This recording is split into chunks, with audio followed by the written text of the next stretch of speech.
किसी वन में एक सिंह रहता था। उसका नाम था कराल केसर। किसी समय वो बड़ा बलशाली था। उसकी दहाड़ से पूरा जंगल थर्रा उठता था। पर फिर एक बार हाथी से उसका भीषण युद्ध हुआ। इस युद्ध में शेर कराल केसर बुरी तरह घायल हो गया। अब तो वो इतना अशक्त और लाचार हो गया था कि खुद अपना भोजन जुटा पाना भी उसके लिए मुश्किल था। उस बूढ़े और अशक्त शेर का एक स्वामिभक्त सेवक था, सियार धूसरक। वो उसकी बड़ी चिंता करता था और आड़े वक्त में उसकी मदद करता था। एक बार की बात, कराल केसर को बड़े जोर की भूख लगी। उसने धूसरक से कहा कि वो जाकर उसके लिए भोजन का प्रबंध करे। धूसरक जंगल से निकल पास के एक गांव की ओर चल दिया। वहां उसे एक गधा दिखाई दिया जो बड़ा दुखी और चिंताकुल था। धूसरक ने उसके पास जाकर कहा, क्या बात है मामा, तुम बड़े परेशान लगते हो। गधा सचमुच उस दिन बड़ा दुखी था। बोला, देखो भाई, मैं सारा दिन बुरी तरह काम करता हूँ, फिर भी धोबी बुरी तरह से मुझे मारता है। तुम ही बताओ, ऐसे जीवन से क्या फायदा। इस पर धूसरक ने झूठी सहानुभूति दिखाते हुए कहा, मामा, तुम जंगल में चलकर क्यों नहीं रहते। वहाँ इतनी अच्छी कोमल कोमल घास है और ऐसी शीतल सुहानी हवा बहती है कि तुम्हारा दिल खुश हो जाएगा। फिर वहाँ तुमसे विवाह के लिए आतुर 3 गदबिनियां भी हैं। अगर चाहो तो झटपट मेरे साथ चलो, फिर ऐसा सुख तुम्हें कभी नसीब नहीं होगा। सुनकर गधे को अच्छा लगा, पर कुछ सोचकर बोला, लेकिन मित्र, जंगल में हम घास पास वाले जीवों का कैसे गुजारा होगा। हम जैसे लोग किसी न किसी का शिकार बन ही जाएंगे।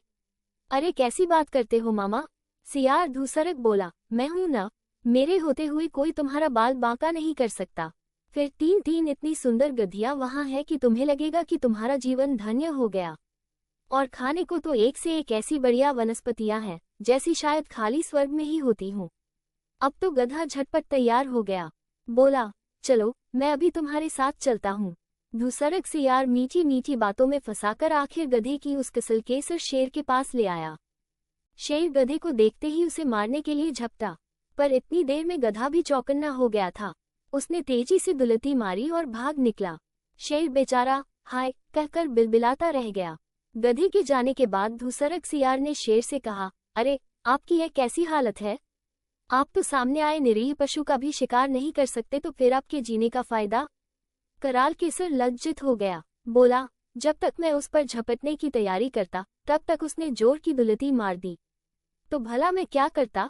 अब झटपट जाओ और किसी पशु को लेकर आओ, क्योंकि यह गधा तो अब दोबारा आने से रहा नहीं। नहीं, मैं जाता हूँ, फिर से उसी गधे को लेकर आपके पास लेकर आता हूँ।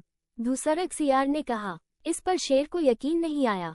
बोला, क्या बात करते हो, वो गधा क्या फिर से यहाँ आ जाएगा। जब एक बार सब कुछ वो जान गया और खुद अपनी आंखों से उसने देख भी लिया, तो फिर वो यहाँ क्यों आएगा। इस पर धूसरक सियार बोला, हाँ, वो आएगा और जरूर आएगा। अगर थोड़ी चतुराई और बुद्धिमत्ता से काम लिया जाए तो भला क्या नहीं हो सकता। थोड़ी देर में धूसरक सियार फिर से गधे के पास पहुंचा। उस लंबकर्ण गधे ने नाराज होकर कहा, बड़ी अच्छी जगह ले गए थे तुम मुझे, मेरी तो जान के लाले ही पड़ गए। इस पर धूसरक सियार ने हंसते हुए कहा, तुम भी मामा यूं ही रहे। वो गधी तो तुम्हें प्यार करने के लिए आगे बढ़ी और तुम भाग निकले। क्या कहा, वो गधी थी, देखने में तो नहीं लगती थी। लंबकर्ण गधे ने अविश्वास से कहा। घूमकर सियार बोला, अरे मामा, मैंने कहा था न कि वहां जंगल में एक से एक बढ़िया वनस्पतियां हैं। इसी से तो वो गधी इतनी हृष्ट पुष्ट हो गई और उसकी पीठ पर ऐसे सुंदर लहराते हुए बाल निकल आए कि तुम पहचानने में ही भूल कर गए। अरे, मैं तो कहता हूँ तुम खुद कुछ दिन उस जंगल की आबो हवा में रहोगे तो इस कदर बदल जाओगे कि खुद अपने आप को पहचान नहीं पाओगे। अब तो गधा फिर से झटपट जंगल में जाने के लिए तैयार हो गया। धूसरक सियार मीठी मीठी बातों के जाल में फंसाकर दोबारा उसे शेर के पास ले आया।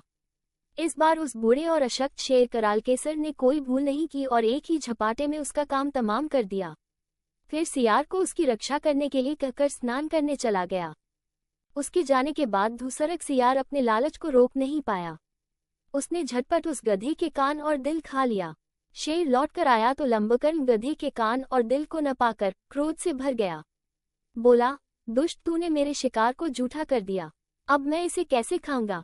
इस पर सियार चतुराई से बात बनाते हुए बोला, महाराज, इसके कान और दिल तो था ही नहीं, वरना आप ही सोचिए, एक बार धोखा खाने के बाद यह एक बार फिर आपके पास कैसे आ जाता। सुनकर कराल केसर संतुष्ट हो गया। उसने सियार को उसका हिस्सा दिया और फिर लंबकर्ण को खाने में जुट गया।